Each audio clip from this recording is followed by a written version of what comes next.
저희는 세례 요한의 회의에 대해서 함께 살펴봤습니다. 세례 요한이 갈등하고 고민했는데요.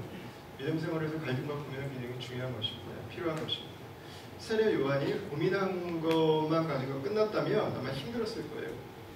세례 요한은 그 뒤에 두 가지 프로세스를 잘 잡았습니다. 첫 번째는 고민이 있을 때 그것을 오픈했다고 하는 것입니다. 당신인가요? 맞나요? 예수님인가요? 왜 이런 일이 있죠? 왜 이런 일이 발생을 하죠? 하나님 어디 계신 거죠? 여러분 물어봐야 됩니다. 오픈해야 됩니다.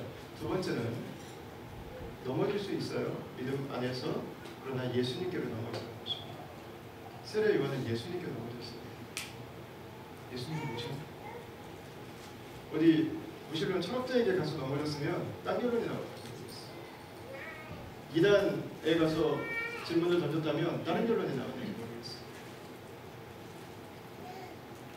예수님에 대해서 반대편에 서 있는 사람에게 가서 물어봐주면 완전히 다른 결론이 나올지 모르겠어요. 세례 요한이 잘한 건 뭐야? 예수님에게 넘어진 거예요. 여러분 누구나 넘어질 수 있어요. 그러나 여러분 예수님께 넘어지십시오. 그분이 우리를 도와주실 것입니다. 그분 안에서 답을 발견할 수 있어요. 그분 안에서 해결책이 나오는 것입니다.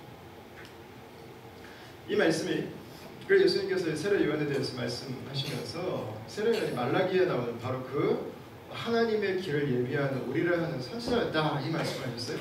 마태복음에서 이 말씀으로 구체적으로 나옵니다. 11장 14절을 한번 보십시오.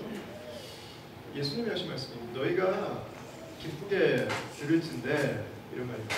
오리라 한 엘리야가 곧 이 사람이라고 했어요. 이 말씀도 역시 말라기의 예언입니다. 말라기 4장 5절 6절입니다. 보십시오. 보라 여호와의 크고 두려운 날이 이르기 전에 내가 선지자 엘리야를 너희에게 보내겠다 그랬어요. 그 아버지의 마음을 자녀들에게로 돌이키게 하고 자녀들의 마음을 그들의 아버지에게로 돌이키게 하리라. 아버지와 자녀들은 여호와 하나님과 이스라엘 백성들을 말하는 것입니다. 세례 요한의 역할은 뭐였습니까? 여호와의 크고 두려운 날을 선포하는 것이었어요. 그래서 그 심판을 피해가도록 하는 거였어요. 그 저주가 임하지 않도록 하는 것. 그게 세례 요한의 사명이었습니다. 예수님은 바로 구약의 말라기에 예언된 그 엘리야가 바로 세례 요한이라고 얘기를 하고 계시는 거예요. 왜? 역할이 같았거든요. 역할이. 엘리야는 이 질투의 선지자입니다. 질투의 선지자. 하나님의 백성들이 우상 앞에 가서 예배하는 걸 보고 하나님의 불같은 질투를 가지고 살았던 사람입니다. 근데 세례 요한이 그래요. 하나님의 백성들이 하나님의 이름으로 이 세상에 노예가 되고 종이 되고 이 세상에 허우적거리며 살아가는 것에 대해서 질투가 있었던 사람이에요. 세례 요한의 사역의 가장 중요한 부분이 뭐였습니까? 그래서 세례를 주는 것이었어요. 이름 앞에 붙어있잖아요. 세례 요한. 세례를 주는 것이었어요. 세례라고 하는 것은 뭐예요? 주에서부터 사함을 받는 것이죠. 하나님의 자녀의 자리로 다시금 나오는 것이죠. 그래서 그 이름이 붙은 거예요. 자, 세례 요한은 사람들이 인식하는 그런 유명한 사역자가 아니었어요. 세례 요한은 능력 있는 사역자가 아니었어요. 세례 요한은 누구냐면 하나님의 종이었어요.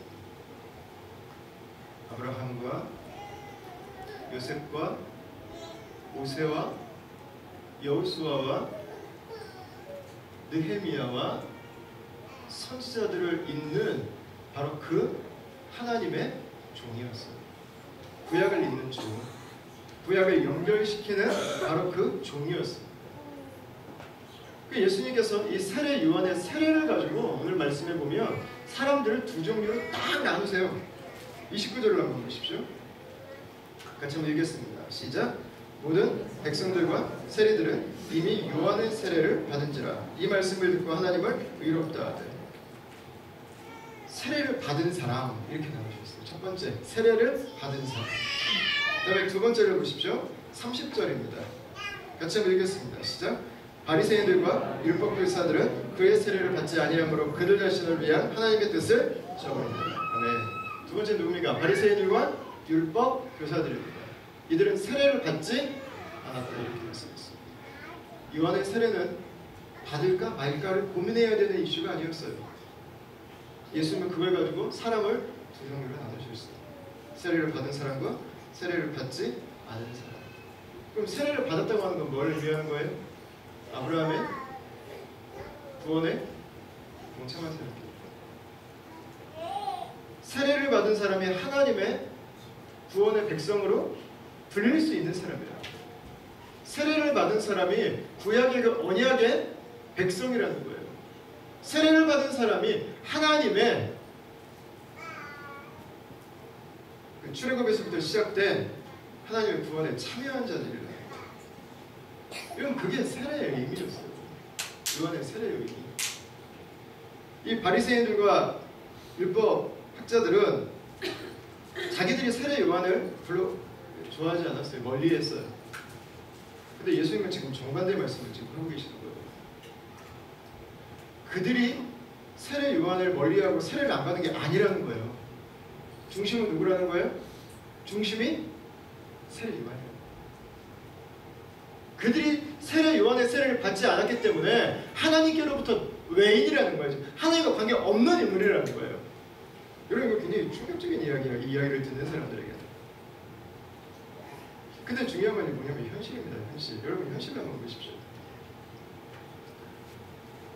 저희 넷째 누님 성함이 김현실인데 한국에서 제 설교하는 걸 한번 들었나 봐요. 그랬더니 현실을 몇 번 하더래요. 그래서 자꾸 현실이라고 하지 말라고.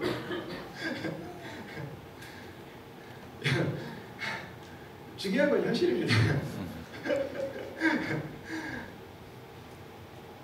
지금 이 현실적으로 보면 바리새인들과 율법 학자들은 유대 백성들을 지금 장악하고 있어요.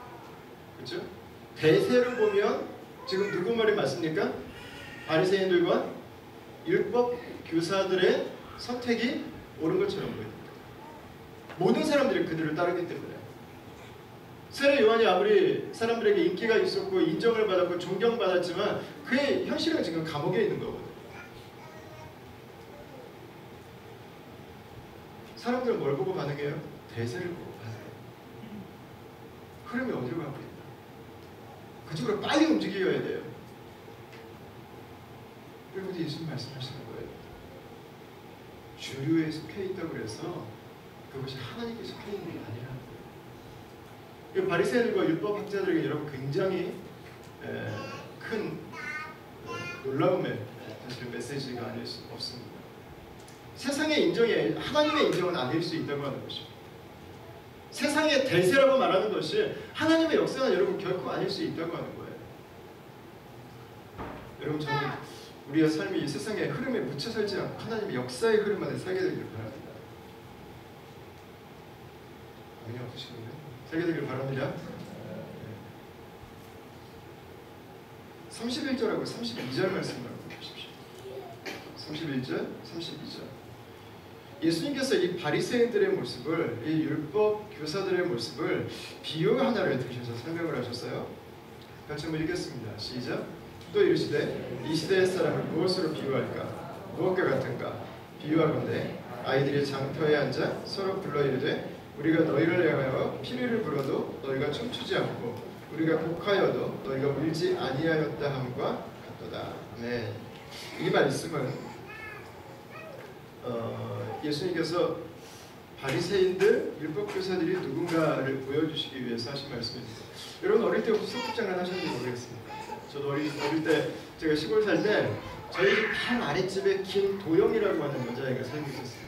저와 생일이 딱 하루 차이였어요. 그래서 그 저 밑에 집에 살던 진우라는 애하고 저랑 항상 라이벌이 돼가지고 누가 도영이 남편 할까를 놓고서 아주 굉장히 그 텐션을 가지고 소꿉놀이를 했던 그 기억이 있었습니다. 여자애들이 있으면 엄마 아빠 놀이를 했고요. 남자애들만 보면 전쟁 놀이를 많이 했었습니다. 이게 제가 어린 시절에 하던 그 소꿉놀이의 부분이었습니다. 근데 유대인 사회에서 했던 소꿉놀이는 보통 두 가지였습니다. 하나는 결혼식 놀이, 또 하나는 장례식 놀이였습니다. 왜냐하면 유대 사회에서는 별다른 놀이 문화가 없습니다. 오늘날도 뭐 제3차계 시골 지역으로 가면 놀이 문화라는 게 없어요. 우리 아이들 손에서 이 스마트폰 같은 거 안 끼워가지고 우리 맨날 막 뚜껑 열리고 막 그러는데 사실은 자연 속에서 아이들이 살기 때문에 놀이문화가 필요 없어요. 제3세계에서 문명사회 그 컨텍스트에서 아이들이 경험할 수 있는 가장 큰 엔터테인먼트, 가장 큰 그 감정의 웨이브를 느낄 수 있는 그 부분들은 두 가지였어요. 하나는 장례식이고 또 하나는 결혼식이었어요. 그러니까 아이들이 맨날 뭐하고 놀았냐면 장례식 놀이 아니면 결혼식을 놀아요. 이게 이제 그 유대 아이들이 놀던 모습을 그대로 가지고 왔습니다. 그러면 이 유대 율법 교사들은 도대체 어떤 사람들인가? 소꿉장난하는 사람인가? 예수님의 미닝은 소꿉장난을 하는데 자기 마음대로 하려고 하는 사람, 내 마음대로 하려고 하는 사람. 소꿉장난하는 같이 하는 재미를 지금 얻고 싶은 게 아니라 제 큰형이 동생들 모아놓고 내가 원하는 대로 시키는 역할을 하고 싶은 거예요. 야, 내가 피리 불 테니까 니네 춤춰봐. 아, 형 싫은데. 야, 내가 곡할 테니까, 내가 울 테니까 너희는 옆에서 곡해야 돼. 지금 이 사람들이 하는 일들은 뭐냐면 시키는 일이라고 해요. 내가 원하는 방식으로 같이 있는 사람들이 내가 말했던 방식으로 놀게 하는 거. 그거였어요. 그러다 보니까 옆에서 지금 말을 안 듣는 사람들이 걸리는 거예요. 세례 요한도 마음에 안 들고 예수님도 마음에 안 들고. 33절과 34절을 보십시오. 이 장례식과 결혼식 비유를 드신 이유가 있습니다. 같이 한번 읽어보겠습니다. 시작. 세례 요한이 와서 떡도 먹지 아니하고 포도주도 마시지 아니하매 너희 말이 귀신이 들렸다 하더니 인자는 와서 먹고 마시매 너희 말이 부라 먹기를 탐하고 포도주를 즐기는 사람이요 세인과 세리와 죄인의 친구로다 하니. 아멘. 자, 이 바리새인들이요 세례 요한에게는 피리 불 테니까 춤을 좀 추라고 했어요. 왜요? 너무 심각해요. 왜 심각합니까? 심판을 선포하고 하나님의 저주를 말했거든요. 예, 맨날 이 금식을 밥 먹듯이 하고 먹는 게 뭐였어요? 메뚜기하고 석청. 그러니까 이 극도의 고단백 음식 몇 가지만 딱 먹고 그 외에는 나는 금식합니다. 그러니까 이게 사람이 정례미가 없는 거예요. 밥이라도 한 끼 먹어야 이게 좀 정도 붙고 하는데 미안 밥 먹자 그러면 금식한다 그러고 놀자 그러면 오늘 안식일이 안 된다 그러고 이 정례미가 없는 거예요. 무섭고 그냥 이렇게 꽹 해가지고 날마다 다니니까 아주 무서워. 아주 놀아. 코미디 빅리크도 좀 보고 유머집도 좀 읽고 사람이 좀 재밌게 살아야지. 여러분 그 얘기하는 거예요. 세례 요한은 거기에 호응하지 않았어요. 반응하지 않았다는 것입니다. 근데 여러분 예수님은 어떻습니까? 예수님은 정반대 캐릭터입니다. 예수님과 세례 요한은 공통점이 있었어요. 세례 요한이 죽고 나서 예수님이 사람들에게 굉장한 존경과 인기를 얻게 되니까 헤롯 왕이 혹시 세례 요한이 죽었다고 환생한 게 아니냐고 생각할 정도로 둘 사이에는 인격적으로, 사역적으로, 영적으로 굉장한 영향력을 미치는 부분에서는 공통점이 있었습니다. 근데 캐릭터는 전혀 다르었어요. 예수님은 잘 먹자. 그러니까 복음서 보면 예수님은 항상 먹는 데 있어. 그러니까 먹는 걸 좋아하시니까 예수님 제자들도 금식을 별로 안 한다고 바리새인들이 매일 흉보고 그래요. 배고프면 참지 못하니까 안식일에도 막 이상 막 이렇게 해가지고 막 이거 먹고 예수님 막 잔치집에 포도주 떨어졌다고 하니까 왜 그거 막 만들어 주시고 하니까 이 바리새인들이 볼 때는 이 먹보예요. 먹보. 유머 좋아하고 조크 좋아하고 사람들하고 같이 어울리는 거 좋아하고. 그러니까 이게 아쉬운 거야. 좀 세례 요한 반절만 좀 경건의 모습이 있으면 딱 좋은데 이 뭔가 지금 또 예수님에 대해서 이게 마음이 좀 안 드는 거죠. 예수님에게 뭐라고 그래요? 금식 좀 하라고. 금식 좀. 사람이 경건미가 있어야지 어떻게 라피가 그렇게 하냐고. 좀 절제 좀 하라고. 절제 좀. 세례 요한도 마음에 들지 않고 예수님도 마음에 들지 않고 세례 요한에게 와서 좀 웃고 춤 좀 추라고. 예수님에게 와서 울고 슬픈 척도 좀 하고 금식도 좀 하라고. 누가 그 이런 거예요? 바리새인하고 율법 교사들. 그들을 내가 원하는 대로 만들고 싶었던 거예요. 자, 그래서 이 바리새인들은 결국 어떻게 합니까? 하나님의 종인 세례 요한도 거절하고, 그리고 하나님의 아들인 예수님도 자신들의 전통과 기준에 맞지 않는다고 해서 거절해버렸습니다. 멀리했어요. 이들은 자신들이 그들을 평가하고 거절하고 내가 원하는 방식으로 이 세상을 살아갈 수 있는 자격이 있다고 생각했어요. 여러분, 근데 문제는 전혀 다른 방식으로 결론이 났다고 하는 것입니다. 35절 말씀 보십시오. 유대 지역에 있던 일종의 격언 같은 겁니다. 같이 한번 읽어보겠습니다. 시작.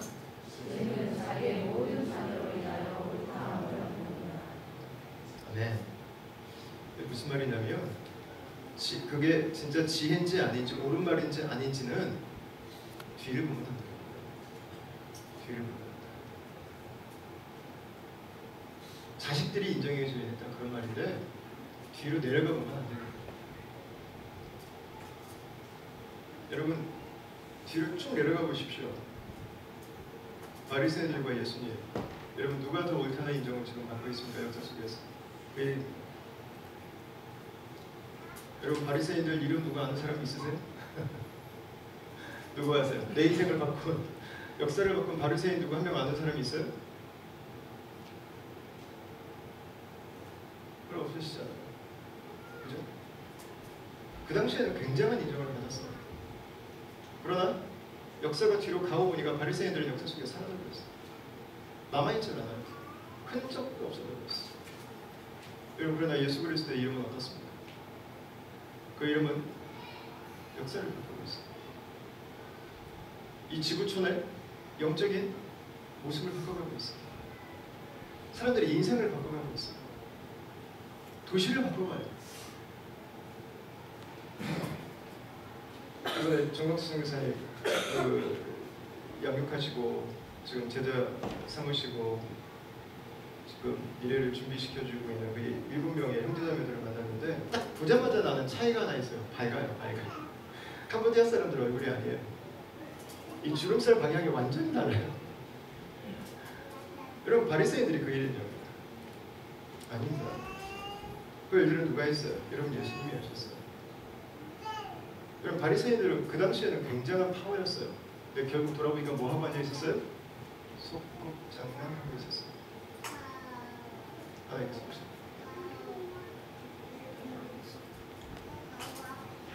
여러분, 이 일이 있고 나서 3년이 지나고 예수님이 십자가에 죽으셨습니다. 사람들은 예수님이 잘못해서 부족해서 죽었다고 생각했습니다. 그러나 예수님은 다시 살아나셨습니다. 예수님이 잘못해서 죽은 것이 아니라고 하는 것이 증명된 것입니다.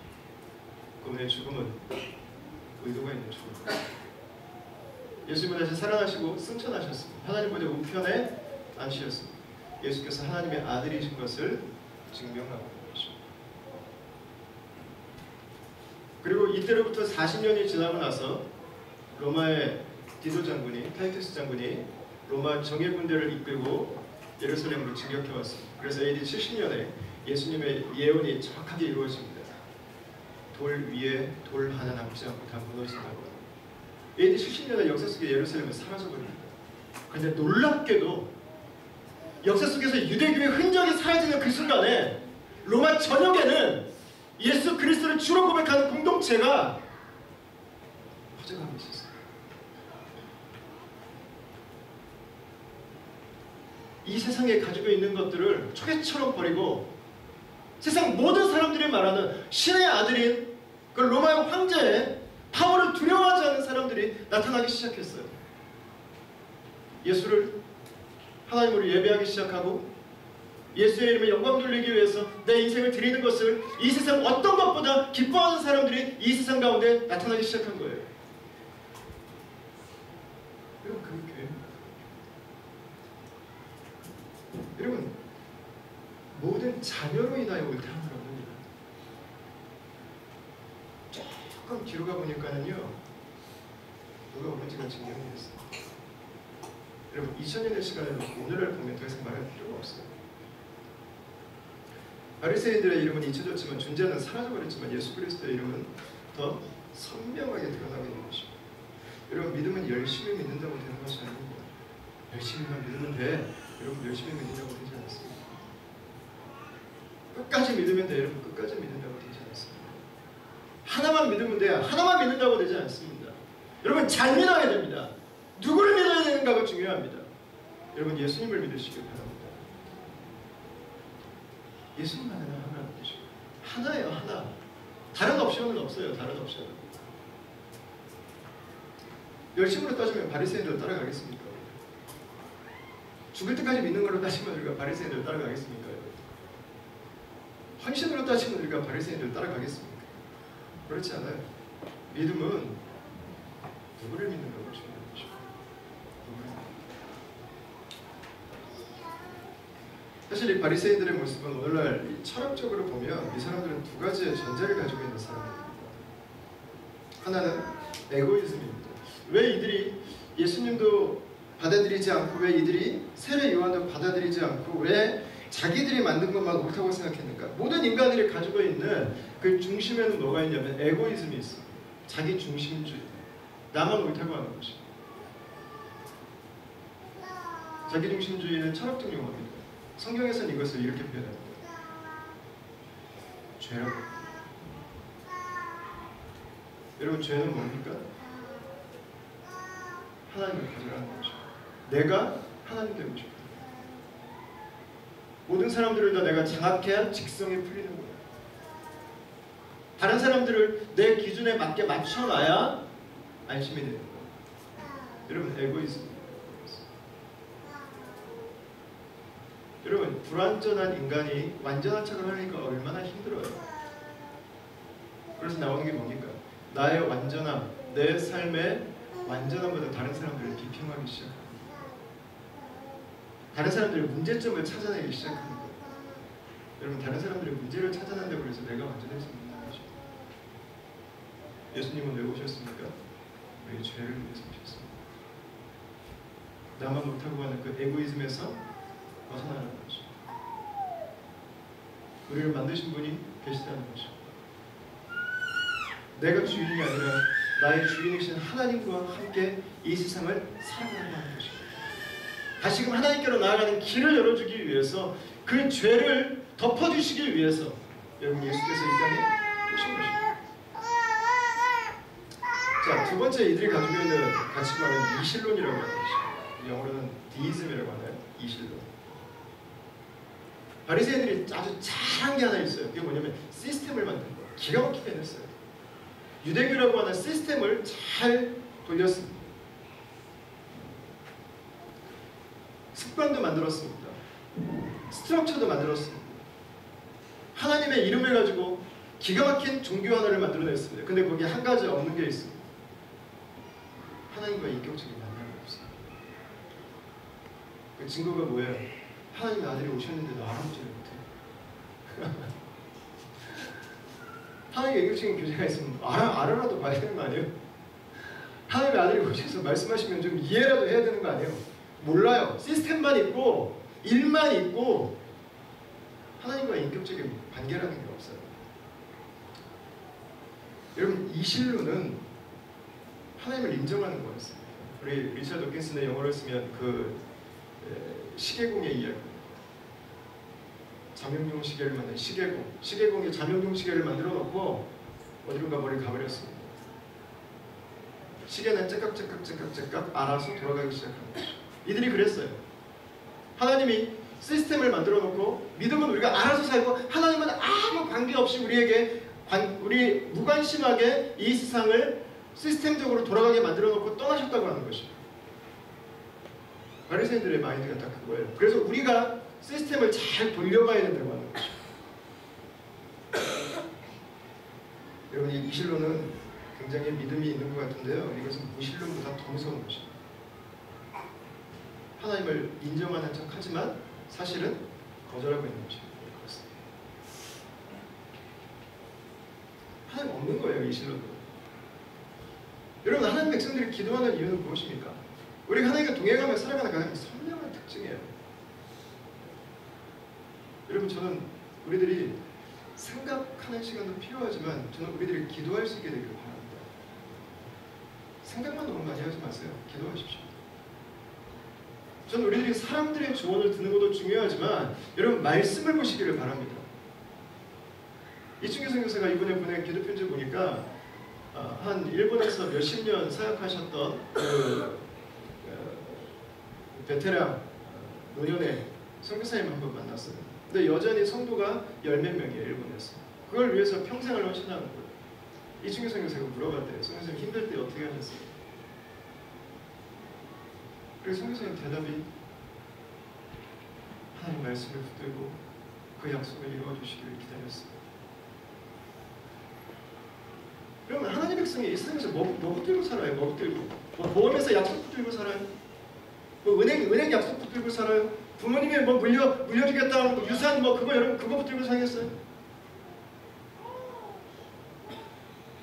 여러분 말씀을 붙들고 사는 거예요. 말씀을. 여러분 너무 자기중심적으로 살지 마십시오.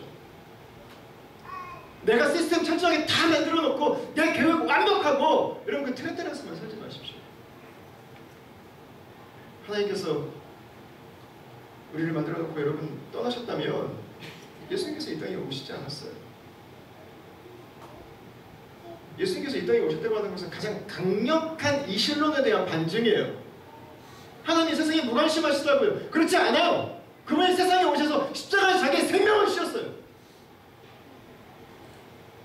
그분은 무관심한 게 아니라 지나치게 놓고 지나치게 놓고 하나님의 역사를 보시고 역사에 개입하시고 역사에 움직이시고 역사에 소망을 주시는 겁니다. 그럼 요즘에 우리가 큐티하고 있는 출애굽기 말씀도 그렇잖아요. 출애굽기 말씀. 하나님 이스라엘 백성들의 간구를 들으시죠. 바다를 가르시죠. 하나님은 그들의 간구를 들으셨어요. 그래서 그들을 구하시기 위해서 모세를 부르셨어요. 근데 모세는 뭐만 봐요? 자기의 상황만 봐요. 내가 말을 잘 못해서. 내가 지금 갈 상황이 아니라서. 모세가 순종하고 갑니다. 파라오가 뿔따구가 났습니다. 그래서 노예였던 이스라엘 백성들의 일이 더 많아졌습니다. 이스라엘 백성들은 뭐만 봐요? 현실만 봤습니다. 내가 이렇게 하면 더 힘들어집니다. 더 어려워집니다. 여러분 우리는 다 볼 수 없어요. 그러나 하나님은 우리보다 더 멀리 보고 있어요. 하나님이 잠시 우리를 힘들게 하시는 이유는 무관심해서는 아니에요. 하나님은 더 큰 것을 생각하시기 때문에. 거기서 이스라엘 백성들이 힘들다고 하나님이 포기하셨다면 그들은 평생 노예예요. 자자손손. 그러나 하나님은 그들이 힘들어하는 걸 주저하지 않으셨어요. 왜? 그 뒤에 하나님이 예비해 놓으신 더 큰 구원이 있기 때문에. 더 큰 하나님의 계획이 있기 때문에 그렇습니다. 여러분 군대가 앞을 가로막고 섰습니다. 뒤에는 바다입니다. 양 옆에는 산입니다. 죽게 생겼습니다. 여러분 믿음을 가지고 살면 죽을 일들이 있습니다. 그러나 사람의 눈으로 보면 죽을 일만 있어요. 근데 하나님의 눈으로 보면 죽어도 사는 길입니다.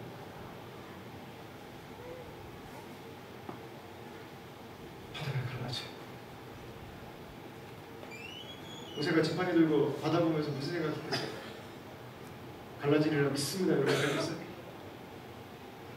저는 두 가지 생각했을 것 같아요. 첫 번째, 팔 아파 죽겠다. 지팡이 얼마나 무거워. 그 옆에서 누가 도와줬겠지만 이거 벌쓰는 것도 아니고 이거 얼마나 힘들어 이거.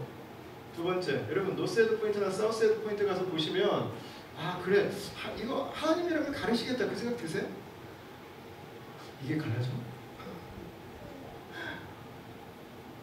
갈라지리라 믿습니다. 여러분 그랬겠어요? 아 이게 갈라질까? 이거 어떻게 갈라져 이게? 갈라지면 한 번도 본 적이 없는데. 여러분 인간적으로는 포기하는 거예요. 포기. 안 되는 거예요. 안 돼. 청량은 포기예요. 믿음이라고 하는 건 뭡니까 여러분? 나에 대해서 포기할 줄 알아요. 내가 다 못하는 거. 내가 다가 아니구나. 내가 원하는 대로 되는 게 아니구나. 내 인생을 나보다 더 큰 눈으로 보시면서 이끌어 가시는 손이 있구나. 그럼 그걸 만나는 거 아니에요? 이스라엘 백성들은 양 옆도 막혀있고 앞도 막혀있고 뒤도 막혀있는 그 상황에서 여러분 기가 막힌 사실 하나 발견해내요. 그게 뭡니까? 위가 뚫려있다는 거예요. 위가 뚫려있다는 거예요. 하나님이 하시면 바다가 갈라지는구나 라고 하는 걸 경험하는 거예요. 여러분 예수님의 사건은 뭡니까? 바다를 가르친 게 아니에요. 뭘 가르친 거예요? 하늘을 가르친 거예요.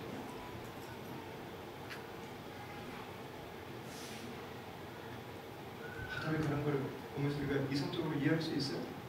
안 돼요. 여러분 하늘을 가는 걸 여러분 이성적으로 이해할 수 있습니까? 이성적으로 이해하기 어렵죠. 하나님이 하시는 거예요. 그러나 그 갈라진 바다를 보는 사람들은 하나님을 찬양할 수밖에 없었어요. 하늘이 갈라지는 걸 본 사람들은요 하나님께 나아갈 수밖에 없는 것입니다. 여러분 우리의 일은 다른 것이 아닙니다. 하나님께서 왜 바다를 가르쳤습니까? 하나님께서 왜 예수님을 이 땅에 보내주셨습니까? 우리로 하여금 하나님 편에 서도록 하기 위한 것입니다.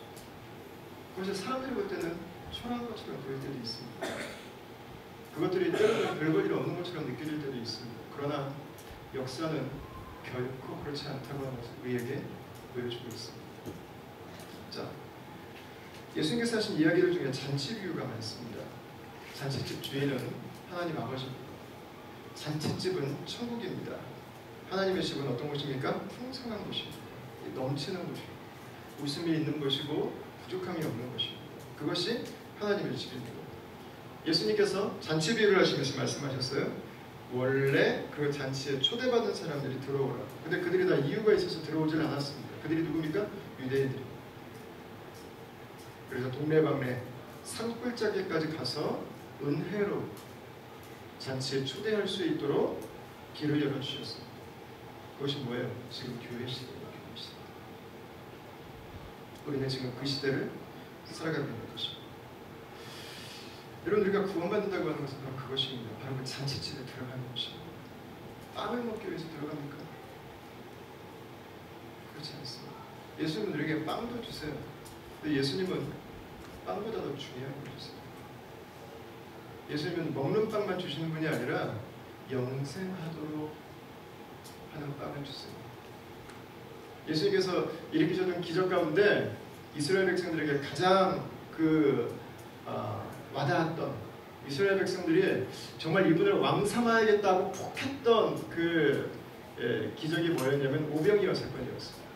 오병이어 사건은 예수님이 모세의 현현처럼 느꼈거든요. 광야에서 만나가 내린 것처럼 광야에서 몇만 명이 빵을 먹는 기적을 일으키셨어요. 모세다. 이분이 우리의 왕이다. 확신했던 순간이었습니다. 근데 예수님은 그 순간에 사람들을 떠났어요. 왜 그랬습니까? 예수님이 그들에게 주길 원했던 것은 먹는 빵 그것만이 아니었기 때문입니다. 예수님은 그들이 영생하도록 하는 그 빵을 주고 싶어 했어요. 그 빵이 바로 예수님 자신이었어요. 믿음은 예수님을 얻는 것입니다. 예수님과 함께 살아가는 것입니다. 예수님의 나라에서 살아가는 것입니다. 그분의 부르심 안에, 그분의 편에 서는 것입니다. 그래서 예수님을 만난 사람은 빵보다 예수님이 중요해지는 거예요. 빵을 아무리 먹어도 육신은 죽지만 예수님을 만나면 영원히 살기 때문에 그렇습니다. 예수님을 만난 사람은 옷보다 예수님이 중요해지는 거예요. 예수님을 만난 사람은 내 집보다 예수님이 중요해지는 거예요. 예수님을 만난 사람은 내 생명보다 예수님이 더 중요해지는 거예요. 예수님 그분이 복음이에요. 예수님 그분이 복음. 그분이 빵을 주시고 옷을 주시고 집을 주시고 어카운트를 채워주시는 것이 아니라 예수 그리스도 그분을 위해서 모든 걸 내려놓아도 여러분 아깝지 않아요? 아쉽지 않아요? 아까 우리 진혁 형제가 마태복음 말씀드렸는데 제가 깜짝 놀랐어요. 마태복음 13장 44절을 한번 보십시오. 같이 한번 읽어보겠습니다. 시작. 천국은 마치 밭에 감추인 보화와 같으니 사람이 이를 발견한 후 숨겨두고 기뻐하며 돌아가서 자기의 소유를 다 팔아 그 밭을 사느니라.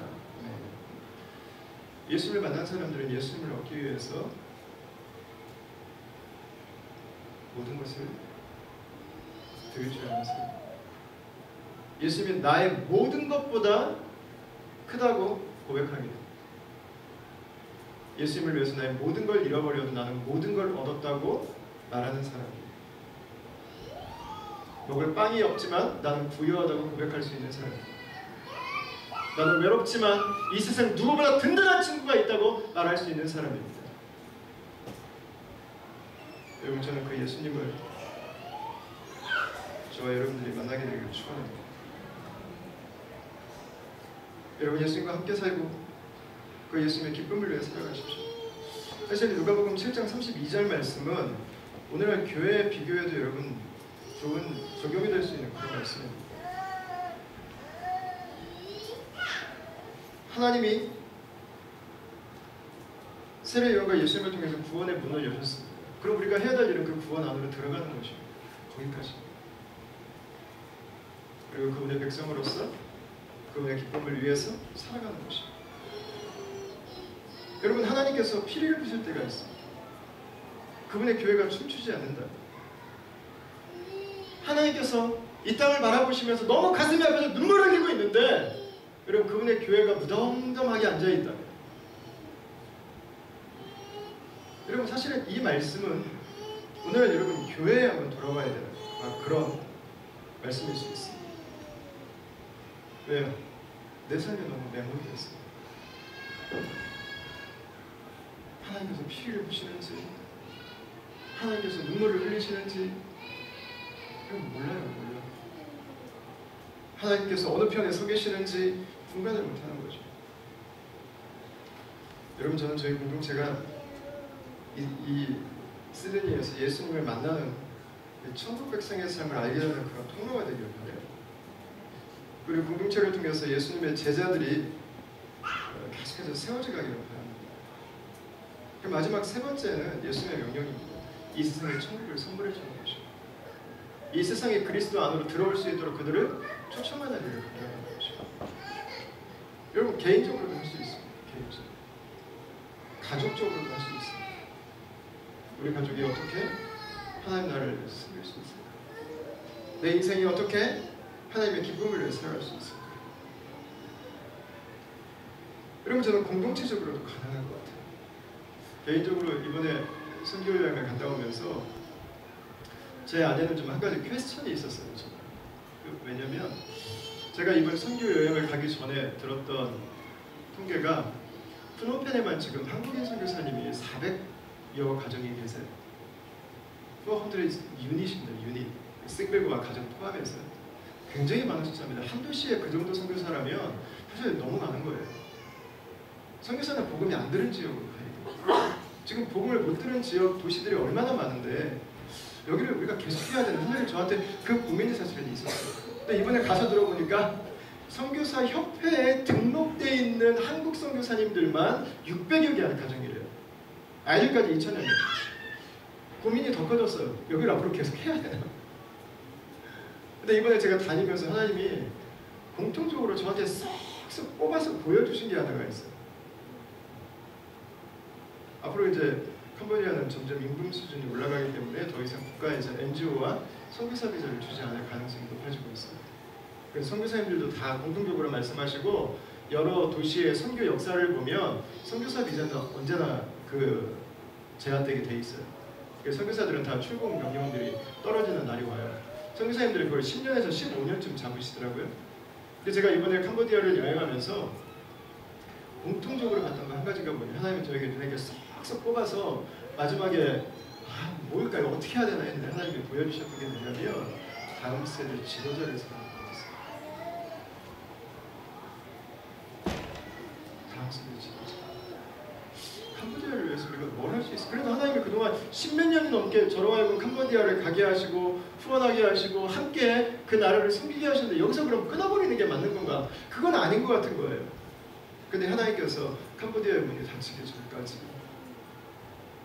그 나라의 미래를 준비할 수 있는 지도자를 세우는 모습을 말씀하셨어요. 그러고 보니까 사역이 새롭게 보이는 거예요. 이스라엘에서 하고 있는 히스 인터내셔널 스쿨도 너무 중요한 사역입니다. 또 여러 선교사님들이 집에서 대학생들을 먹이고 재우면서 제자 훈련하고 학교도 지원해주고 이제 그 아이들의 미래까지 준비해 주시는 거였어요. 그러면서 제가 한 가지 들은 이야기가 호주하고 뉴질랜드가 제3세계 학생들이 유학을 올 때 1년에 40명씩 학비를 무료로 다 정부에서 다 지원을 해준대. 학비를. 비행기표까지 준대. 한 가지 조건이 공부 끝나면 반드시 돌아가는 거예요. 너무 좋은 거예요. 너무 좋은 거예요. 근데 이번에 제가 가서 대학생들을 만나보니까 유학하고 싶어 해요. 여러분 한국도 처음에 어려운 시절에 유학 갔다 온 사람들은 지도자가 됐어요. 그들이 IELTS 열심히 준비해서 호주로 오도록 하는 거죠. 그래서 우리 공동체 안에서 영어 예배도 만들고 사랑방 만드는 거예요. 남자는 남자끼리, 여자는 여자끼리 같이 생활하도록. 우리가 헌신해서 아침에는 큐티하고 양육도 하고 제자훈련 시키고 다시 본국으로 돌아갈 때는 예수 그리스도의 마인드로, 성경의 마인드로 그 민족을 사랑하고 써먹을 수 있는 군림하고 착지하는 리더가 아니라 그 민족을 바로 세우기 위해서 헌신할 수 있는 리더들을 세우는 거예요. 우리 한다고 뭐 그들 기억하겠어요? 우리 이름이 나겠어요? 아니에요. 그러나 그게 캄보디아를 위해서 우리가 할 수 있는 일이에요. 그러니까 지금 거기 갔다 와서 지금 기도하고 있어요. 하나님, 집 3채만 주십시오. 방이 최소한 3개는 있으면 좋겠습니다. 저는 지금 진지해요. 제가 집을 위해서 기도해 본 적이 없는데 지금 집 3채를 위해서 기도하고 있어요. 사실은 저희 다음 교회가 개척될 때부터 중국 한족 지도자 다음 세대들을 좀 저희 교회에서 좀 받아달라고 제가 개척하니까 저에게 했던 계속되던 요청이 있었어요. 근데 보니까 그게 가능해지면 이것도 될 것 같아요. 네. 다음 세대를 준비하면서 다음 세대의 리더들을 세우면서 그리고 이제 복음은 이슬람권으로 가야 됩니다. 이건 피할 수 없는 시대입니다. 우리가 그들을 더 이해해야 되고 그들을 더 품어야 되고 그리고 함께 사는 법을 배워야 됩니다. 여러분 고난주간 다가오는데 IS를 위해서 여러분 특별히 금식하는 시간을 여러분 좀 만드십시오. 그리고 사역제반 아우리치는 터키로 가야 돼요. 터키. 이슬람권이면서 동시에 초대교회 이족지가 있는 그곳에서 초대교회 성도들이 살았던 그 현장에서 우리들의 삶의 공동체를 위해서 이 공동체를 통해서 하나님이 어떻게 역사하실지 별단한 시간입니다.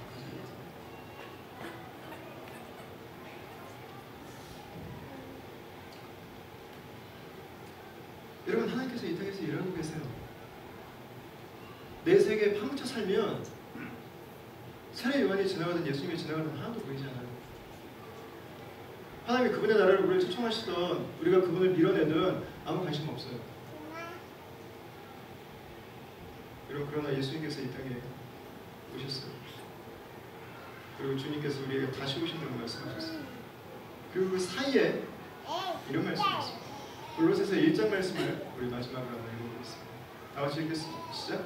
아버지께서는 모든 충만으로 예수 안에 거하게 하시고 그의 십자가의 피로 화평을 이루사 만물, 곧 땅에 있는 것들이나 하늘에 있는 것들이 그로 말미암아 자기와 화목하게 되기를 기뻐하시고 주님 다시 오시기 전까지 하나님에게 소원이 한 가지 있습니다. 모든 민족과 열방이 하나님 아버지와 화목해 되는 것입니다. 예수님을 통해서 하나님께로 나오는 것입니다. 여러분 아버지 집에 들어와서 우리가 누리는 즐거운 만큼 이 세상에 아버지께 나와서 하나님의 백성으로서의 그 기쁨과 감격을 회복하고 이 땅에 주의 다시 오심을 예비하는 그 교회들이 그 백성들이 그 민족들이 일어나는 것들을 위해서 예수님께서 우리를 섬기셨던 것처럼 여러분 이 땅을 섬기는 그 다음 가족들로 살아갈 수 있도록 저희 축원합니다.